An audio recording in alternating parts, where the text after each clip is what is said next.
Hello and welcome back to the In Your Mind podcast. You're with Kiz and Brezie.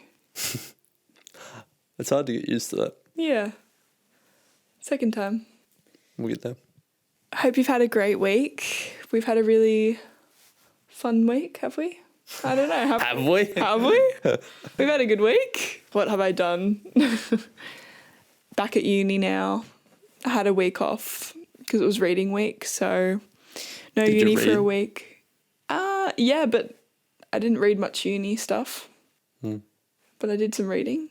Oh, actually I read some articles. Yeah, I did a little bit. Yeah, but it feels strange. It's a Monday and it feels funny to go back to uni, even taking like a week off of not going into campus and then rocking back up. It's a bit of a shock to the system. You just stopped going and I didn't even realise. Like, oh, guess it's a break of some description. Yeah. Well, I was in Sydney and you were here. So we had like 4 days alone. I had 4 days alone. Oh, yeah. We had 4 days apart and you had 4 days alone. Yeah. So today we're thinking a good topic to discuss would be self-respect and self-expression, because yesterday on our walk, it's something that I brought up as probably the biggest thing I struggle with. Do you want to go over how the conversation started? Because we sort of landed there, but it's not where it ended. Oh, it began.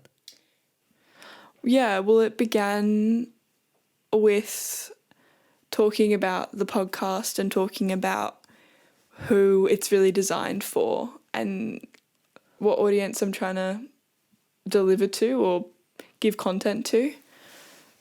And I was just thinking, well, it's really just people like me, and the main thing is just sharing my knowledge for myself and hoping that somebody else resonates with it as well.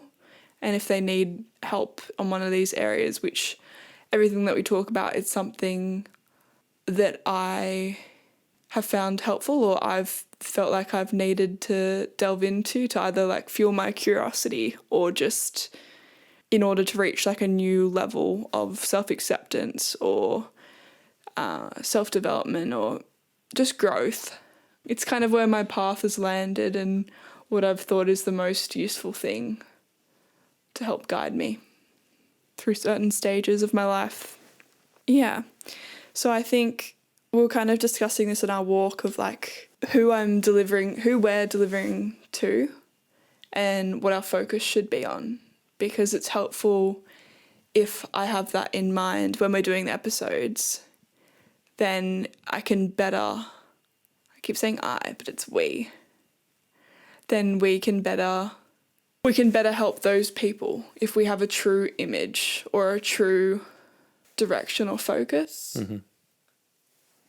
So, yeah, I guess Brendan kept going like further and further, like questioning it and going, okay, is it this it? Okay, no, not quite. Okay, what about this? And just asking me questions in order to like think about it and think, and getting more specific as possible. And then I asked a question. What are the biggest things that you think people struggle with or people like you struggle with? And I said the biggest thing that started this journey really is not feeling like I could truly express myself when I wanted to, like being afraid of other people's opinions or judgment, or just not feeling safe to express my true expression. express. But yeah, it's true. I then delved into like ways in which I could start turning that around a bit. And that's kind of what started this whole thing and my whole first draw towards like spirituality, and that's still a part of it as well. And then different creators and scientists and self-development books, and it really just spiraled from there, I guess. Yeah, so on this walk, I was talking about my self-expression and my self-expression journey and when it kind of started happening. And for me, I felt like when I went traveling and I was in Canada for a while, I had the opportunity to meet new people and gain new friendships, but I also felt like I blocked myself because I was too scared of saying the wrong thing or of putting some people off, even if it's like it was with the silliest amount of things as well. It was like little jokes or even just like anything in my head. I would second guess whether I should say it or not, and a lot of the time I would just turn to not saying anything at all. And I don't know, eventually it just got pretty sad because I thought I just kept scrutinizing myself over everything that I was going to say, that I just didn't speak my opinion or my expression even if I wanted to. Yeah. So I think a big goal of mine is to now share my expression and my findings with truth and compassion. And yeah, it's quite healing in that way, really, to have the podcast like this and then share my opinions or shed light onto other people's opinions and express what I believe. Yeah. Yeah, but we really delved into like where it came from and where it started, like within my childhood as well. And how it's not necessarily a bad thing because it can be helpful at times too. We were saying, oh, it's actually not something that's wrong with you. Like that's what Brendan, you brought up that to me. You were saying, oh, like this is just a way you've learnt to cope with things or the way that you think is best to deal with it. It's not a problem unless you see it as a problem, like you can change it. So I think like in psychology when there's like these like trait tests and stuff, and one of them's ocean, which is like the 5 big traits that every person has, those 5 traits but at differing levels. And yeah, one of them that kind of correlates to this topic is agreeableness. And I think I'm really high in agreeableness, and I find it really hard not to agree with people, even if they say something that I disagree with. But when I outright agree and I say, yeah, it feels like a blow to myself when I fundamentally disagree. It feels like I'm disrespecting myself. But I think we talked about the fact that that's not with everyone. It's just with a certain type of person. Yeah. Like strangers or people you didn't know or people you were worried would react in an emotional way. Yeah. Or people that I know that I'm going to have to deal with in the future as well. What do you mean? Well, like if I'm working with somebody and I know them well, I'm still not going to say anything because I know that I'm going to have to keep working with them and keep the peace. And it's uncomfortable for me to even just not agree. Like you wouldn't keep it in if you weren't worried about how they would react. No, yeah. And so like sort of found out that it's not necessarily a problem with people-pleasing tendencies or like you necessarily. Like you can get better at going into new circumstances or situations and with a more open approach. But it's normal to not want to engage with people that aren't safe to engage with for whatever reason. And that's why surrounding yourself with people who make it safe to be yourself, whatever that means, Yeah. is important. And that's like, I feel like that's the biggest thing that, like the biggest point of friction is with people. was like, oh, I just try and make everyone happy. And that wouldn't be a problem unless making them happy was different to making yourself happy. And really, they're not like the people you want in your life if you need to sacrifice yourself for them to be happy. And sometimes, and we all have people in our lives that are like family members or people who it's not very easy to, sounds bad, but cut them out of your life to a degree where they can't make you feel bad for, Yeah, like there's going to be situations where you disagree with them and you don't align, but you have to find a way to still be around them and it be okay. Or live through it, yeah. It doesn't have to be okay necessarily, especially if like you don't have a choice a lot of the time. And you were saying that as well, like at work or whatever. Yeah. Like a lot of the time you don't have a choice. And we were saying you have 3 choices. In The Power of Now, I think it was, you said you have 3 choices is to change the situation, to leave the situation. And if you can't do either of those things, then you just have to accept it. And each of those, they look different, but they reach the same sort of outcome.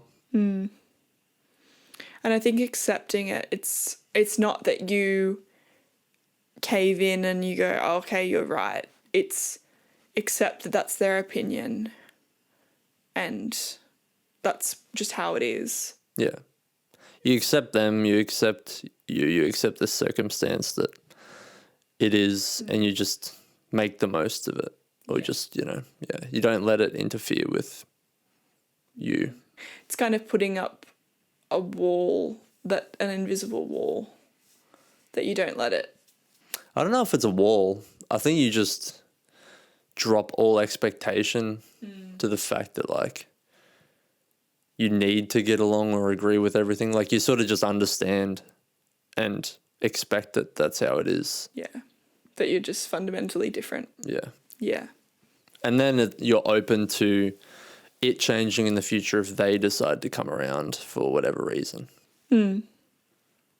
Yeah, and I also find that sometimes people can surprise you, like even the people that you don't agree with and you wouldn't choose to hang out with, but maybe you're forced to be in their company for whatever reason. I think it comes back to that quote of you can find a lesson in everything and everybody. And sometimes you might not want to hang out with them, but you can learn something interesting from them or from the situation itself. And just having no expectation from them as well, I think is helpful. Detaching a little bit. Yeah, but I think the helpful thing that you really said on that walk was I was discussing that, I'm going to have to go to work and there's a guy there that I just don't agree with and I wouldn't hang out with him, and we're just different people. But I would rather still have some level of conversation because I'm going to have to be with them for a couple of hours. I'd rather have some level of conversation than nothing at all, because you never know, like maybe there'll be something interesting and I'm just going to have no level of expectation of he's going to be similar to me. He's just different, but maybe there'll be some common ground that I've never seen before. Yeah. And you don't have to go actively searching for it. Yeah. Yeah. But then also the thing you were saying is, because I feel like the hardest part with my agreeableness is that if somebody says something that I disagree with and I go, oh yeah, then it feels like I've just really disrespected myself. And the thing that you kind of said was, well, you don't have to say anything because then you're not taking a blow Like, you're not disrespecting yourself by agreeing with something you really don't agree with. Because it's quite, like, demoralizing and it always makes me feel really, like, terrible afterwards. And I feel low, and it's because I've, like, agreed to something and shown the outer world and confirmed myself that, like, my opinion doesn't matter and I'm just going to agree with yours. Where I could just say nothing, or I could just be like, nah. Like, just, like, nothing is better than saying anything. My preferred approach is just to ask more questions. Because if I disagree, then I like to question until I at least understand where they're coming from. And then there's not, like, any resentment or distaste or, like, off feeling. Like, I can sort of get where they got it from. Do you have an example of how that would go? Or when you've done that before? Well, anytime I feel like I don't really agree with that, or that doesn't really make sense, I would just ask, like, why they think that. And then they would explain themselves. If it still doesn't feel good, I would go another level deeper, like, where did you get it from? Or, you know what I mean? Do you find people usually give that to you? Yeah. Because you're always coming at it at a point of curiosity and you're not trying to, like, judge them. Like, you're genuinely trying to find out where it came from. And I feel like in that moment, though, you have to drop your ego, or you have to let your opinions fade. Yeah. To fully interpret what they mean. Yeah. And I don't do it all the time either. Like, there are a lot of times where I'm like, they're idiots. How could you, why do you think that's a good idea? I think that's natural. Yeah. But it is most helpful and you feel better afterwards. And often the relationship is better if you go down that road. And sometimes, like, people are threatened by that. Yeah. I think I would feel a little bit like they're trying to find a hole, maybe. I guess it really depends on the line of questioning, though, and how you approach it. And your tone, yeah. Body language, tone. Yeah. Intention. I'm going to try that, though. Okay. I'm going to try that with that guy from work. Yeah.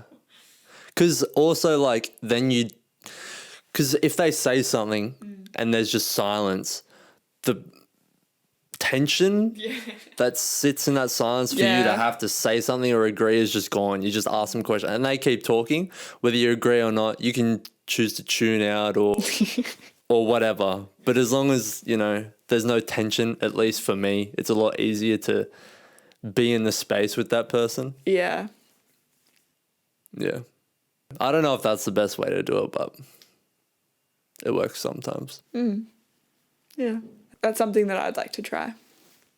See how it goes. So with expressing your true self, a way we can view it is through, like, a theoretical lens. And one of the guys that I learned about in psychology last semester was Carl Rogers. And Carl Rogers has a theory that psychopathology or mental health issues or neuroses come from incongruence between your true self and your self-image.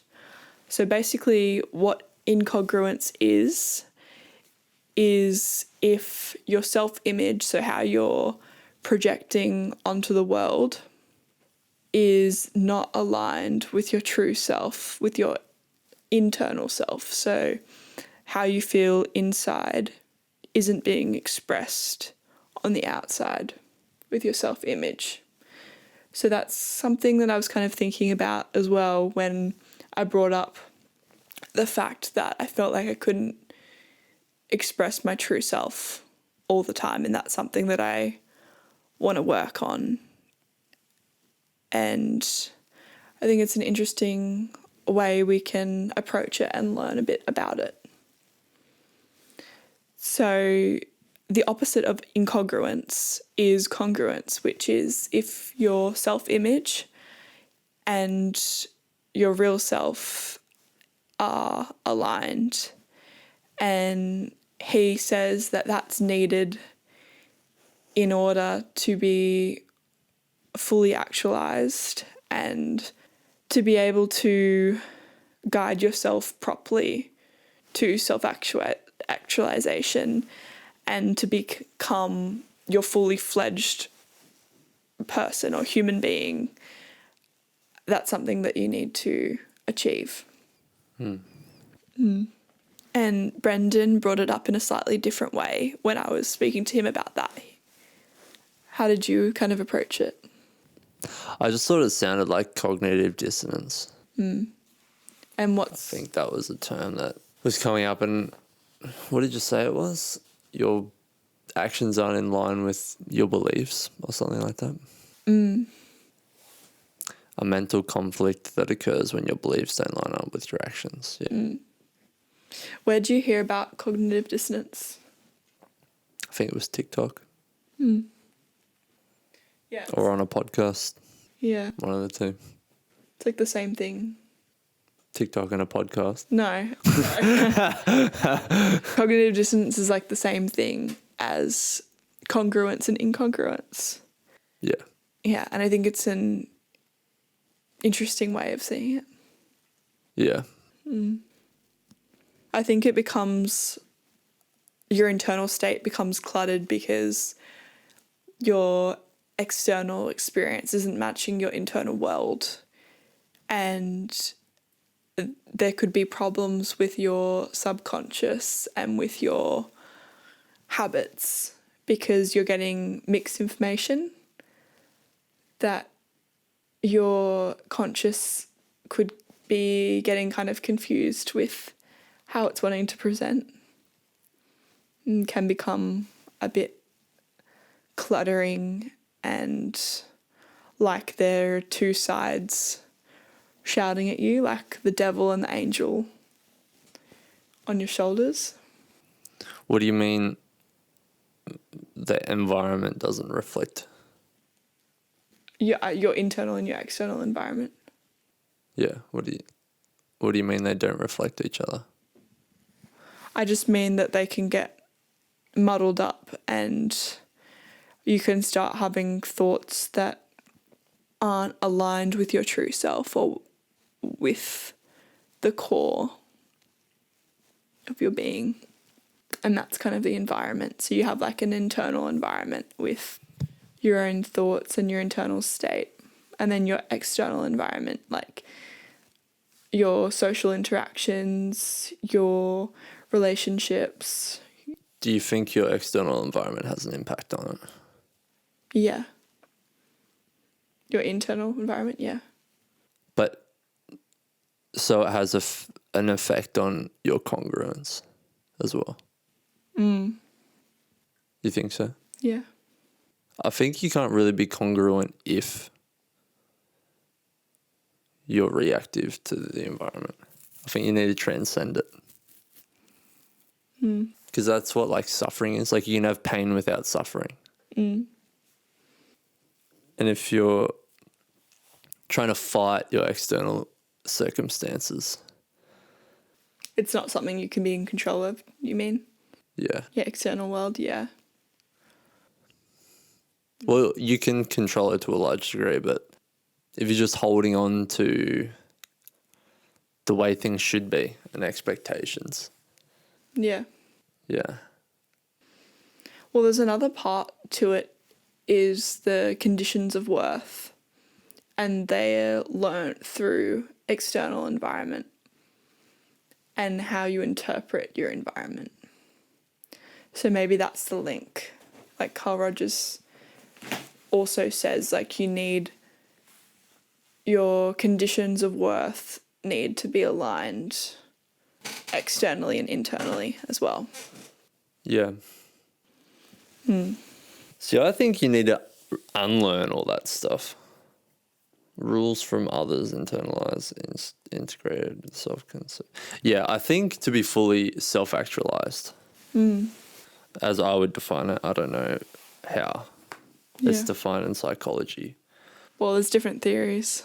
But I feel like you're completely detached emotionally from your external environment, and you have full control of your internal environment regardless of what's going on outside.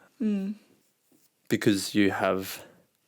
But don't the external world cue the internal world to do things, and it kind of sometimes can facilitate change or facilitate why you learn behaviour or why you choose to do something differently. Yeah, or it can. get the experience that you've never had, and then it changes your internal world. It can. But that whole process should be conscious. And you're only taking in what you want to take in, and you're only learning patterns that you want to learn.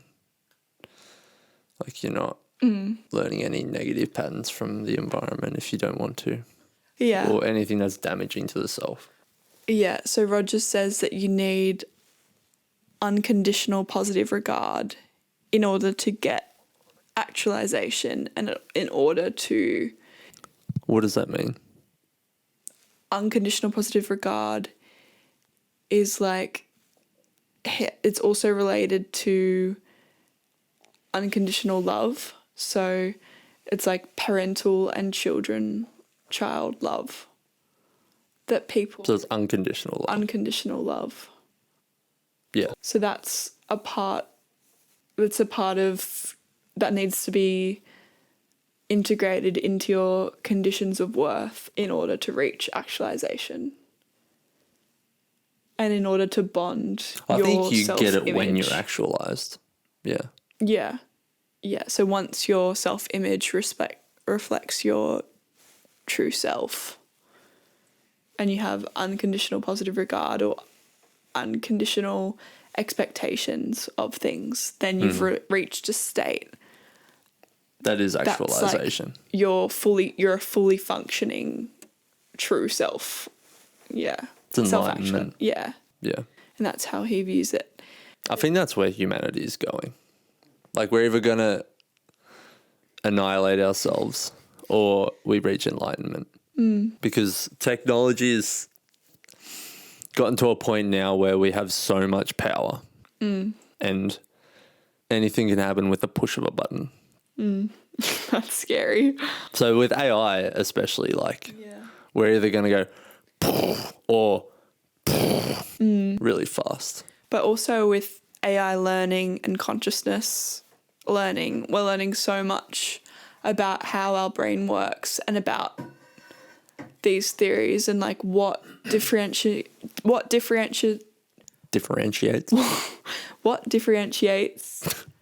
ourselves and computers, and what makes us different and worthy, you know. Our consciousness different to AI. Yeah. Yeah. It's interesting. The main thing is consciousness itself. It's like we have an ability of awareness just in general. We have awareness, and we can direct our awareness and focus our attention on things. For the most part. Sometimes. But like, even like this is hard work when you're trying to, you know, express your true self and not get caught up in projections of yourself or in fear. Like, it's something that's, like, as we said in the last episode, it's a constant work in progress. And my goal in life is just to get a little bit better and to just continue learning about myself, continue learning about how other people interpret the world, and to connect and to grow, to further human minds. Yeah, control over your awareness is really what makes you a conscious being. And so many of our actions are unconscious processes. And in our chat with Amber, was interesting when she brought up that it's helpful like that, because if we're running constantly on consciousness and awareness, it's really hard for our brains to ever get a rest. So some processes like can be unconscious. I think the stress, like being conscious of the stress and feeding into it, can be too much for the brain. But like we were talking about with enlightenment, like when you have full unconditional positive regard and unconditional expectations. Like there's a level of consciousness that is above what the average person has or is capable of reaching. Not capable of, I think everyone's capable of reaching it, but is at currently. But I do think with more awareness in terms of the internet and social media, there's a lot more information, but there's there is a bit of a conscious revolution and more understandings of psychology and how our mind works, and that information isn't really being, like, is able to be spread now, like, so easily. So it's something people can really learn and unlock within themselves, which I think has been really beneficial. And like, I think I really came about it through YouTube, and I'm really, really grateful for that. Yeah. I think people can get lost with it because I've noticed, like, I've sort of stumbled across it online as well. And for so long, because I found it on there, I kept searching for the next step or the next bit of information that was on there. But once you, like, I feel like once you get to that point, like, all the growth comes from within. Well, you can learn as much as you want about anything, but the real magic or the real spark comes from applying it in some way, creating something from it, is using it. And so, yeah, back again to like journaling or speaking it and understanding how to integrate it into your life, or transforming it and rewriting it into something that can be helpful and actionable, is a step that can really help lift it off the ground and understand it better. You know, I don't think it's as complicated as it is made out to be. Like, I don't think you need that much information, really. Like, we have a lot of FOMO for, like, stuff that's happening on the internet. Like, if you're not on the internet, you'll miss out on some valuable information. But I feel like once you got, like, a foundation of knowledge, yeah. I feel like I'm constantly drawn to learn more, though, and to integrate other minds into that, I think is just evolutionary, something within us humans that we want to do. We want to collect as much information. We want to spread information. Like, that's how our species evolves. And we're pushed to do that. We're pushed to keep furthering our species, and that's kind of where we've ended up. And, you know, if you think to ancient caveman times and storytelling and passing on information, what was passed first was survival needs and things to know about how to get food and how to get water and the seasons and all that kind of thing. And now we live in a world where those needs are all met.